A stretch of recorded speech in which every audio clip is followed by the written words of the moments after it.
Good morning students. Welcome back to Swabhiman academy coaching classes. और हमारा आज के इस वीडियो में हम जियोग्राफी का टॉपिक जो कवर करने जा रहे हैं वो है ड्रेनेज सिस्टम यानी अपवाह तंत्र, या इसे हम नदी तंत्र भी कहते हैं। ठीक है, सो ये काफ़ी इम्पोर्टेंट क्वेश्चन यानी कि टॉपिक है। और इसमें से ज़्यादातर क्वेश्चन जो आते हैं आपको वो सहायक नदियों के आते हैं कि कौन सी नदी किस बड़ी नदी की सहायक नदी है। ये ज़्यादातर क्वेश्चन आते हैं। कई बार जैसे इसमें आपको ये क्वेश्चन भी आ जाता है कि सहायक नदी भी दी गई होती है और पूछा जाता है ये दाईं ओर से आती है या बाईं ओर से मिलती है, यानी कि नदी की दाईं ओर से मिलती है या बाईं ओर से मिलती है। इस प्रकार के टफ क्वेश्चन भी इसमें आते हैं। तो आज हम इसमें स्टार्ट करते हैं अपना भारत के जितने भी नदियां हैं, प्रमुख नदियां हैं, नदी तंत्र हैं, उनके बारे में जो है कुछ इंपॉर्टेंट पॉइंट्स जो है वो डिस्कस करते हैं जो एग्जामिनेशन पॉइंट ऑफ व्यू से बहुत ज़्यादा इंपॉर्टेंट है। तो स्टार्ट करते हैं। सबसे पहले हमारे पास आता है सिंधु नदी तंत्र। देखिए, जो सिंधु नदी है ये हमारे नॉर्थ इंडिया में बहती है, यानी कि जम्मू कश्मीर में है ये, और उसके बाद ये पाकिस्तान में चली जाती है। सिंधु नदी के बारे में आपने इतिहास में भी पढ़ा है, जैसे सिंधु घाटी सभ्यता के बारे में। सो जो सभ्यता सिंधु घाटी, सिंधु नदी और उसकी सहायक नदियों की घाटियों में बसी, उसको हम कहते हैं सिंधु घाटी सभ्यता, या हड़प्पा सभ्यता भी कहते हैं, क्योंकि हड़प्पा पहला शहर था जो खोजा गया था इस सभ्यता का। बात करते हैं सबसे पहले सिंधु नदी की। देखो, जो सिंधु नदी है उसका उद्गम स्थान चीन का मानसरोवर झील के नजदीक सानो खाब ग्लेशियर है। सो इसका जो ओरिजिनेट पॉइंट है वो हमारे पास आता है यहाँ पे। ये है सानो खाब, जो तिब्बत चाइना में है। और यहाँ से ये सिंधु घाटी जो है, सिंधु नदी जो है वो ओरिजिनेट होती है। उसके बाद ये इस तरह से जम्मू कश्मीर में बहती है, लद्दाख में बही, फिर जम्मू कश्मीर में बही, और फिर ये पाकिस्तान में चली जाती है और यहाँ पे जाके ये अरब सागर में मिल जाती है। अब इसकी जो सहायक नदियां हैं वो हैं सतलुज, रावी, ब्यास, झेलम और चिनाब। सो इनमें से जो झेलम नदी है वो हिमाचल प्रदेश में नहीं बहती है, और ये क्वेश्चन बहुत बार आता है कि इनमें से कौन सी नदी हिमाचल प्रदेश में नहीं बहती है। और इन पांचों में से चार ऑप्शंस होती हैं और उनमें से झेलम जो है वो उसमें ऑड वन आउट होता है, यही आंसर रहता है। तो हम बात करते हैं सबसे पहले सतलुज नदी की। सतलुज नदी जो है उसका उद्गम स्थान मानसरोवर झील के निकट राक्षसताल है। सो ये राक्षसताल है यहाँ पे, यहाँ से सतलुज नदी का ओरिजिनेट पॉइंट है। और यहाँ पे ये शिवकी नामक प्लेस पे हिमाचल के किन्नौर में प्रवेश करती है। शिवकीला या शिवकी नामक जगह जो है वहाँ हिमाचल में प्रवेश करती है, जास्कर पर्वत श्रेणी को काटकर। उसके बाद सतलुज जो है वो हिमाचल में बहती है, किन्नौर में बहती है, शिमला में बहती है। फिर ये शिमला और कुल्लू का बॉर्डर बनाती है, शिमला और मंडी का बॉर्डर बनाती है। फिर ये कसोल में, बिलासपुर में प्रवेश कर जाती है, और फिर भाखड़ा में हिमाचल को छोड़ के पंजाब में चली जाती है। देन दूसरी नदी है यहाँ पे ब्यास। ब्यास जो है वो रोहतांग के निकट ब्यास कुंड से निकलती है, और ये हरिका पत्तन में, यहाँ हरिका पत्तन में ये सतलुज में विलीन हो जाती है। रावी नदी जो है, रावी का उद्गम स्थान है हमारा कांगड़ा का बड़ा भंगाल। उसके बाद ये चंबा में बहती है, फिर ये चंबा से जो है वो पंजाब फिर पाकिस्तान में प्रवेश कर जाती है। देन ये जो हमारी चिनाब नदी है इसका उद्गम स्थान है बारालाचा ग्लेशियर। ये फिर लाहौल स्पीति में बहती है, लाहौल स्पीति से ये चंबा में जाती है, चंबा से ये जम्मू कश्मीर में चली जाती है। और झेलम नदी, झेलम नदी का जो उद्गम स्थान है वो है शेषनाग झील, जो बैरीनाग झील के नजदीक है। ठीक है। जो झेलम नदी है इसका संस्कृत नाम वितस्ता है, चिनाब का नाम अस्कनी या चंद्रभागा, रावी को पुरुषणी या इरावती कहा जाता है। पुरुषणी काफी इंपॉर्टेंट है। पुरुषणी नदी के किनारे दसराज युद्ध हुआ था, जो आपको इतिहास में भी पढ़ना होगा। देन ब्यास को विपाशा या अर्जिकिया कहा जाता है, और सतलुज को सतोदरी कहा जाता है, ये इसके नाम है। ठीक है। और ये देखो, इंदिरा गांधी नहर है जो भारत की सबसे बड़ी सिंचाई परियोजना है। ये निकलती है हरी का पत्तन बराज से, जहाँ पे ब्यास और सतलुज आपस में मिलती हैं। ठीक है। और ये सारी नदियां जैसे ब्यास सतलुज में मिल गई, फिर सतलुज आगे चली गई, उसके बाद जो है जो चिनाब नदी है उसमें झेलम मिल जाती है, उसी में रावी मिल जाती है, और यहाँ पे ये मिठनकोट नामक जगह पे सारी की सारी नदियां सिंधु नदी में मिल जाती हैं और अरब सागर में चली जाती हैं। अब देखो इससे जो दूसरा क्वेश्चन हमारे पास आता है वो है सिंधु जल समझौता। अब ये जो सिंधु जल समझौता है ये बेसिकली भारत और पाकिस्तान के बीच हुआ, इसमें चाइना का भी कुछ हिस्सा है, और विश्व बैंक इसमें मध्यस्थ था, जिसने ये समझौता करवाया था। 19 सितंबर 1960 को सिंधु नदी समझौता हुआ था भारत के प्रधानमंत्री जवाहरलाल नेहरू और पाकिस्तान के राष्ट्रपति अयूब खान के बीच। अब इसमें क्या कहा गया था कि जो तीन पूर्वी नदियां हैं, ये जो पूर्व साइड की तीन नदियां हैं हमारी, रावी, ब्यास और सतलुज, ये भारत के नियंत्रण में रहेंगी, और जो सिंधु, चिनाब और झेलम है, यानी सिंधु, झेलम और चिनाब जो पश्चिमी नदियां हैं, वो पाकिस्तान को उनकी हिस्सेदारी दी गई। सो कुल मिला के जब इसमें टोटल पानी का वाटर शेयर देखते हैं तो भारत के हिस्से में आता है 20% जल, यानी कि 20% जल पे भारत की ओनरशिप है सिंधु नदी के, बाकी जो है पाकिस्तान के हिस्से में चली जाती है। सो सिंधु समझौता जो है, सिंधु जल समझौता 19 सितंबर 1960 को हुआ था, भारत और पाकिस्तान के बीच हुआ था, जवाहरलाल नेहरू और अयूब खान ने हस्ताक्षर किए थे, और भारत की हिस्सेदारी है 20%। ये इंपॉर्टेंट पॉइंट्स है और बहुत बार एग्जाम में आते हैं। देखिए अब बात करते हैं हम गंगा नदी तंत्र की। देखिए गंगा के बारे में, गंगा जी के बारे में सबसे पहले तो ये गंगा जी हमीर भारत की सबसे लंबी नदी है। ठीक है, और इनका जो नाम गंगा पड़ता है, इसका नाम गंगा जो जानी जाती है ये रुद्रप्रयाग के बाद, यानी कि जब ये यहाँ पे रुद्रप्रयाग के बाद जब ये देवप्रयाग नामक स्थान आता है, यहाँ पे इसका नाम गंगा बन जाता है। उससे पहले इसका नाम गंगा नहीं है। यहाँ से अलकनंदा आती है और ये भागीरथी आती है। जब ये भागीरथी और अलकनंदा मिलती हैं तब देवप्रयाग में, तब इसका नाम जो है, इन नदी का नाम गंगा नदी जी हो जाता है। बांग्लादेश में इसे पद्मा कहते हैं। ठीक है, और हुगली और मेघना जो है वो इसकी डिस्ट्रीब्यूटरीज है, यानी कि इसकी वितरिकाएं हैं। हुगली यहाँ से फरक्का बांध से वेस्ट बंगाल की तरफ आती है, यानी कि कलकत्ता हुगली नदी के किनारे है, और जो मेघना है वो बांग्लादेश में इसकी एक वितरिका बनती है। सो ये अक्सर एग्जाम में पूछा जाता है। अब गंगा जी बनने की कहानी देख लेते हैं। सबसे पहले देखिए ये तीन जगहें हैं उत्तराखंड में। एक है गोमुख जहाँ से भगीरथी नदी निकलती है, देन केदारनाथ है जहाँ मंदाकिनी नदी निकलती है, और बद्रीनाथ जी हैं जहाँ से अलकनंदा, यानी कि बद्रीनाथ के आगे है एक ग्लेशियर है संतोपंत, जहाँ से ये इनका उद्गम स्थान होता है। बद्रीनाथ जो है वो अलकनंदा के किनारे बसे हैं। ये तीन नदियां प्रमुख नदियां हैं। अब अलकनंदा नदी में विष्णुप्रयाग में धौलीगंगा नदी मिलती है। सो ये जो है ये उत्तराखंड के एग्जाम्स के लिए ज़्यादा इम्पोर्टेंट है, हमारे लिए नहीं है, बट पढ़ लेते हैं थोड़ा सा। सो धौलीगंगा विष्णुप्रयाग में मिलती है, देन उसके बाद जो है नंदप्रयाग आता है, कर्णप्रयाग आता है, रुद्रप्रयाग में मंदाकिनी भी अलकनंदा में मिल जाती है। ठीक है, मंदाकिनी आई केदारनाथ से। और ये जो भगीरथी है ये अलकनंदा में मिलती है देवप्रयाग में, जहाँ इनका नाम फिर बन जाता है गंगा जी। और भगीरथी नदी जो है, इसी में एक नदी और जुड़ती है टिहरी में, भिलंगना, और इन दोनों के संगम पे है भारत का सबसे ऊंचा dam Tehri dam. Tehri dam बनने से पहले भारत का सबसे ऊंचा डैम जो था वो भाखड़ा बांध होता था, अब नहीं है। और ये पंच प्रयागों के नाम है, विष्णु प्रयाग, नंद प्रयाग, कर्ण प्रयाग, रुद्र प्रयाग, देव प्रयाग। अगेन ये उत्तराखंड के एग्जाम्स के लिए इंपॉर्टेंट होगा, हिमाचल में नहीं होगा। अब यहाँ बात कर लेते हैं गंगा नदी की सहायक नदियों के बारे में। देखिए गंगा जी आई, यहाँ गंगा बन गई, और ये इस तरह से बहती हुई चली जाती है बांग्लादेश में। अब यहाँ गंगा की जो सहायक नदियां हैं, सबसे पहले हम बात करते हैं जो इनके इसके दाईं ओर से आ रही हैं, यानी कि गंगा इस दिशा में बह रही है, तो इधर अगर मुंह करके चलेंगे हम तो ये हमारा राइट साइड है। गंगा की राइट साइड से जो नदियां जुड़ती हैं वो है सबसे पहले यमुना। यमुना जो है गंगा जी की सबसे बड़ी सहायक नदी है।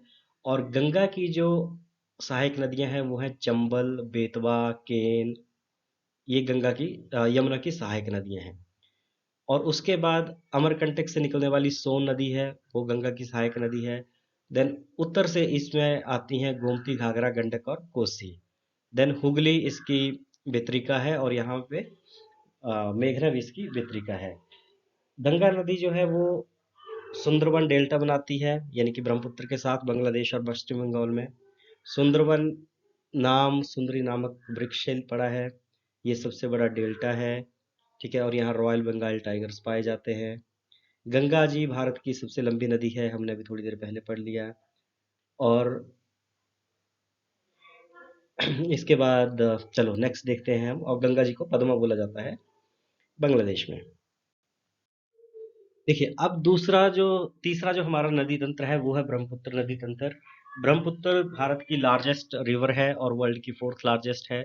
इसको बांग्लादेश में जमुना कहा जाता है और ये गंगा जी के साथ मिलकर सुंदरबन डेल्टा का निर्माण करता है। अब इसका जो उद्गम स्थान है वो अगेन मानसरोवर के नजदीक है, चोमा युंगदुंग ग्लेशियर। यहाँ से ये तिब्बत में बहती है, जहाँ इसको सांगपो के नाम से जाना जाता है।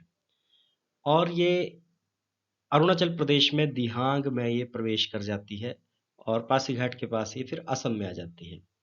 असम में बहते हुए ये इस प्रकार से देन ये यहाँ पे बांग्लादेश में चली जाती है। अब इसमें सबसे ज़्यादा जल है। यहाँ पे माजुली नामक एक द्वीप है, नदी द्वीप है, जो विश्व का सबसे बड़ा नदी द्वीप है। अब इसकी जो सहायक नदियां हैं, अगेन वो लेफ्ट एंड राइट वाली सहायक नदियां इंपॉर्टेंट रहेंगी। सो ये इस तरफ बह रही है, यानी कि ये साइड राइट साइड है, ये साइड लेफ्ट साइड है, या ये साइड उत्तर है, ये दक्षिण या पूर्व दिशा, जो भी आप समझ सकते हैं उसमें। सो उत्तर की तरफ से इसकी जो नदियां इसमें मिलती हैं वो है सुबनसिरी, कामेंग, मानस और तीस्ता। काफी इंपॉर्टेंट है तीस्ता, मानस। और जो दक्षिण की तरफ से इसमें आती हैं नदियाँ, यानी कि इसके जो लेफ्ट साइड से आ रही हैं वो है कपिली, धनसिरी और बूढ़ी दिहांग। और एक ये है लोहित या दिबांग। ये इसके लेफ्ट साइड से मिल रही हैं, जो रेड में दिखाई दे रही हैं, और जो ये ब्लैक में दिखाई दे रही हैं वो राइट साइड से। तो इसकी सहायक नदी में बहुत बहुत ज़्यादा इंपॉर्टेंट है, सबसे बड़ी नदी है और ये सुंदरबन डेल्टा का निर्माण करती है। असम का शोक भी बोलते हैं इसको, वो अलग चीज़ है। अब देखिए नेक्स्ट चलते हैं हम। हम्म। अब हम बात करते हैं प्रायद्वीपीय भारत की। अभी तक हमने पढ़ा जो हमारी हिमालयन नदियां हैं। अब बात करते हैं प्रायद्वीपीय भारत की नदियों के बारे में। प्रायद्वीप भारत की नदियां, अगर इस तरफ से देखेंगे आप, ये हमारा पश्चिमी प्रवाह वाली नदियां हैं और ये हमारी पूर्वी प्रवाह वाली नदियां हैं। पश्चिमी प्रवाह की नदियों में हमारे पास आती है भादर नदी। देन हमारे पास है ये निमादर नदी, उसका सतरंजी, ये ज़्यादा इम्पोर्टेंट नहीं है। साबरमती, माही, नर्मदा, ताप्ती और यहाँ पे शरावती, ये हमारे लिए सबसे इम्पोर्टेंट रहेगी। बाकी ये मांडवी है, ज्वारी है, गंगा वेली, पेरियार, भरतपुजा, ये अनदर नदियाँ हैं। साबरमती नदी जो है, जैसे आपने देखा है कि गांधी जी का आश्रम था साबरमती के किनारे, तो साबरमती अगेन इम्पोर्टेंट हो जाती है। और ये निकलती है उदयपुर के जयसमंद झील से। उदयपुर राजस्थान में है, यहाँ जयसमंद झील है, वहां से ये साबरमती नदी का उद्गम स्थान है। माही नदी की जो विशेषता है वो है कि ये कर्क रेखा को 2 बार काटती है। सो यही क्वेश्चन इसमें से आता है कि कौन सी नदी कर्क रेखा को 2 बार काटती है? माही नदी। नर्मदा नदी पश्चिमी प्रवाह की सबसे लंबी नदी है, अमरकंटक के पहाड़ से निकलती है, ठीक है। उसके बिल्कुल पैरेलल चलती है ताप्ती नदी, जो मध्य प्रदेश के बैतूल से निकलती है। और इन दोनों नदियों को बोला जाता है जुड़वा नदियाँ, ठीक है। नर्मदा और ताप्ती को बोला जाता है जुड़वा नदियाँ, और ये रिफ्ट घाटी से होकर बहती हैं दोनों। जो अमरकंटक का पहाड़ है, यहाँ से दो नदियाँ निकलती हैं, एक नर्मदा जो इस तरफ आती है और एक सोन नदी जो गंगा जी में मिल जाती है, ठीक है। और नर्मदा जो है वो मध्य प्रदेश में एक धुआंधार नामक जलप्रपात का भी निर्माण करती है। देन मांडवी ये गोवा में है। इधर शरावती नदी पे आते हैं। शरावती नदी जो है वो जानी जाती है, कर्नाटक में है, वेस्टर्न घाट में। और ये भारत का सबसे ऊंचा जलप्रपात, यानी कि जोग या गरसोपा, कुंचिकल, उसको बनाती है। और नेक्स्ट आती है हमारी केरल में है पेरियार नदी। सो ये हमारे पश्चिमी प्रवाह की नदियां हैं। आगे इनकी विशेषताएं भी देखेंगे कि इन पश्चिमी प्रवाह और पूर्वी प्रवाह की नदियों में क्या क्या विशेषताएं हैं। जो पूर्वी प्रवाह की नदियां हैं उनमें सबसे ज्यादा महत्वपूर्ण है हमारी गोदावरी नदी। ठीक है, गोदावरी नदी जो है वो ये गोदावरी नदी सबसे लंबी नदी है प्रायद्वीपीय भारत की और पूर्वी प्रवाह की भी। इसका जो उद्गम स्थान है वो है नासिक के नजदीक त्रयंबक पहाड़ी है। इसे वृद्ध गंगा और दक्षिणी गंगा भी कहा जाता है। गोदावरी की जो हमारी प्रमुख सहायक नदियां हैं वो हैं बैनगंगा, पैनगंगा और वर्धा। देन हमारे पास कृष्णा नदी आती है जो दूसरी सबसे बड़ी नदी है प्रायद्वीपीय भारत की, लंबी नदी है दूसरी। ये निकलती है महाबलेश्वर पश्चिमी घाट से। ठीक है, और इसकी जो सहायक नदियां हैं वो सबसे ज़्यादा इम्पोर्टेंट है। इसमें आती हैं भीमा, तुंगभद्रा, मूसी, कोयना, पंचगंगा, दूधगंगा। या भीमा, तुंगभद्रा, मूसी, कोयना, पंचगंगा और दूधगंगा इसकी सबसे महत्वपूर्ण है। देन हमारे पास एक और आती है पेन्नार, बैगई, ताम्रपाणी, ये भी है। महानदी, महानदी जो है इसके ऊपर हीराकुंड बांध है जो सबसे लंबा बांध है। देन ब्राह्मणी और वैतरणी नदियां स्वर्ण रेखा ये छोटा नागपुर के पठार से निकलती हैं। दामोदर नदी भी वहीं से निकलती है जो हुगली नदी में मिल जाती है। ठीक, अब देखिए इसमें हम बात करते हैं जो पश्चिमी घाट की हमारे, अगर ऐसे पहले हमने डिस्कस कर लिए सारे ये कि नर्मदा खंबात की खाड़ी में गिरी, ताप्ती खंबात की खाड़ी में गिरी, माही, लूनी। देखो लूनी, घग्गर, ये जो दो नदियां हैं ये हमारी अंतस्थलीय नदियां हैं, यानी कि ये चलते चलते जमीन में समा जाती हैं। घग्गर जो है वो हिमाचल के कालका के नज़दीक से निकलती है, इन कालका हरियाणा में है। सो ये परवाणु के नज़दीक ही कहीं है जहाँ से इसका उद्गम स्थान है, और ये हनुमानगढ़ में जमीन में समा जाती है। और ये देखिए ये कर्क रेखा है जिसके माही नदी जो है 2 बार काट रही है। तो ये क्वेश्चन था जो मैं पहले बता रहा था। ये विंध्याचल पर्वत है, अमरकंटक के पहाड़ है यहाँ। इस तरफ से सोन नदी निकलेगी, गंगा में चली जाएगी, और यहाँ पे ये नर्मदा नदी इधर आ जाती है। ताप्ती और नर्मदा लगभग पैरेलल चलती हैं एक दूसरे के और रिफ्ट घाटी का निर्माण करती हैं। ये गोदावरी की है पेनगंगा, प्राणहिता, इंद्रावती, और कृष्णा की है भीमा, तुंगभद्रा, कोयना, नीचे कावेरी नदी है। तो ये जो है ये हमारा प्रायद्वीपीय नदी तंत्र है। इसमें आपका पश्चिमी प्रवाह और पूर्वी प्रवाह लगभग एक साथ ही है, और पहले हमने इसका अलग अलग डिस्कशन किया है। अब देखिए ये अगेन सेम चीज़ है हमारी जो पहले हम डिस्कस कर रहे थे कि जो कृष्णा नदी का उद्गम स्थान का है गोदावरी जो है वो त्र्यंबक पहाड़ी से निकलती है। कावेरी कर्नाटक के कुर्ग जिले में ब्रह्मगिरी से निकलती है। पेन्नार नंदीदुर्ग पहाड़ी से, महानदी मध्य प्रदेश के रायपुर से। सो ये बाकी नदियों के बारे में डिटेल है। अब देखिए इसमें हम बात करते हैं हिमालय अफवाह तंत्र और प्रायद्वीपीय अफवाह तंत्र में फ़र्क क्या है। सो जो हिमालय अफवाह तंत्र है उसमें उत्तर भारत की अधिकांश नदियों का उद्गम हिमालय पर्वत क्षेत्र से होता है। ठीक है, और इनमें वर्ष भर पानी रहता है। ये नदियाँ काफ़ी लंबी हैं और इनमें वर्ष भर पानी रहता है, और अधिकांश जो ये नदियाँ हैं ये उत्तर से दक्षिण की ओर बहती हैं। ये हिमालय अपवाह तंत्र के बात कर रहे हैं हम। प्रायद्वीपीय अपवाह तंत्र जो है इनकी नदियाँ पठारी भागों में स्थित हैं, और कुछ नदियाँ जो हैं वो ग्रीष्म काल में सूख जाती हैं क्योंकि इनमें पानी नहीं होता। हिमालय नदियों में बर्फ के पिघलने से पानी आता रहता है। और इनमें जो अधिकांश नदियाँ हैं या पश्चिम से पूर्व की ओर बहती हैं या फिर पूर्व से पश्चिम की ओर बहती हैं। पश्चिमी प्रवाह की और पूर्वी प्रवाह की नदियाँ। देखिए अब है पूर्वी अपवाह तंत्र और जो उसका अनुवर्ती अपवाह है। सो पूर्ववर्ती या अनुवर्ती अपवाह तंत्र, या इसको आप देखिए पूर्व की ओर बहने वाली नदियों और पश्चिम की ओर बहने वाली नदियों में फर्क क्या है। सो पूर्व की ओर जो नदियां बहती हैं वो डेल्टा बनाती हैं, और पश्चिम की ओर बहने वाली नदियां डेल्टा नहीं बनाती हैं। ये सबसे बड़ा अंतर है। पश्चिमी प्रवाह की नदियां एस्चुरी या मुहाना बनाती हैं, और जो पूर्व की ओर बहती हैं वो चलती हैं हमारी बंगाल की खाड़ी में, और पश्चिम की ओर जो चलती हैं वो जाती हैं अरब सागर में। अब क्वेश्चन सिर्फ एक आता है कि जो पूर्वी प्रवाह की नदियां हैं वही डेल्टा क्यों बनाती हैं। ठीक है, सो देखिए डेल्टा बनाने के लिए जो बेसिक रिक्वायरमेंट है, एक तो नदी का आयतन बहुत अधिक होना चाहिए, उसकी जल की मात्रा भी बहुत अधिक होनी चाहिए, दो चीजें। तीसरी चीज, वहां बहुत ऊंचे ज्वार नहीं आने चाहिए। ठीक है, और चौथा जो है वो उसके तट जो है वो सॉलिड होने चाहिए, यानी वेल डिफाइंड तट होने चाहिए, तब वहां पे डेल्टा जो है वो बनता है।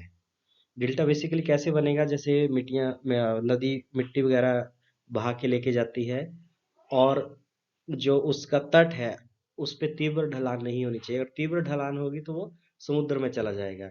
जब तीव्र ढलान नहीं होगी तो वो गाद जो है वो आगे उसका बांध टाइप का बना लेगी, और पानी जो है साइड से निकलने की कोशिश करेगा और रास्ता बना लेता है। तो एक ट्रायंगुलर शेप का आकृति बन जाती है जिसको हम बोलते हैं डेल्टा। सो पूर्वी प्रवाह की नदियां जो है उनका आयतन भी अधिक होता है, उनमें जल की मात्रा भी अधिक होती है, उन तटों के ढलान जो है वो चौड़े हैं, यानी कि वहाँ ढलाने उतनी ज़्यादा स्लांट नहीं है, किनारे जो है वो बहुत ज़्यादा ढाल वाले नहीं हैं, चौड़े हैं, मैदानों की तरह हैं, इसलिए वहाँ डेल्टा बनता है। पश्चिमी में ऐसा नहीं है, पश्चिम में जो तट है वो ढलान ज़्यादा है वहाँ, तो वहाँ जो है हमारा मुहाना बनता है, और नदियाँ जो है वो कम चौड़ी है एज कम्पेयर टू पश्चिमी। अब देखिए इसमें कुछ क्वेश्चन है हमारे, जो आपकी बुक्स में, टेक्स्ट बुक्स में है। सबसे पहले है कि नीचे दिए गए 4 विकल्पों में सही उत्तर चुनिए। तो कौन सी नदी को बंगाल का शोक कहा जाता है? सो आपको पता है कि बंगाल का शोक कहा जाता है दामोदर नदी को। देन उसके बाद है, निम्नलिखित में से किस नदी की द्रोणी भारत में सबसे बड़ी है? सो सबसे बड़ी नदी जो है भारत की वो है ब्रह्मपुत्र। कौन सी नदी पंचनद में शामिल नहीं है? रावी, चिनाब, सिंधु और झेलम। सो इसमें सिंधु नहीं है, क्योंकि सिंधु में ही सारी मिल जाती हैं 5 नदियां। देन कौन सी नदी भ्रंश घाटी से बहती है? हमने देखा था कि नर्मदा और ताप्ती जो है वो भ्रंश घाटी से बहती हैं। या निम्नलिखित में से कौन सा अलकनंदा वो भागीरथी का संगम स्थान है? तो अलकनंदा और भागीरथी जो मिलती हैं वो देवप्रयाग में मिलती हैं। ठीक है, सो ये था हमारा आज का टॉपिक, जिसमें हमने डिस्कस किया अपना भारत का नदी तंत्र या ड्रेनेज सिस्टम। और इसी के साथ जो नेक्स्ट वीडियो हम बनाएंगे वो बनाएंगे हिमाचल की नदी तंत्र के बारे में, जिसमें हम हिमाचल की जो रिवर्स हैं उनको डिस्कस करेंगे, ताकि हमारे आने वाले एग्जाम्स में बेनिफिट मिल सके। सो इन केस आपको इस वीडियो में कोई भी डाउट हो, कोई क्लैरिटी चाहिए हो, तो आप मुझे व्हाट्सएप कर सकते हैं, आप कॉल कर सकते हैं, या एकेडमी में विजिट कर सकते हैं। चलो ठीक है, अभी इतना ही करते हैं। Thank you. जय हिंद, जय भारत।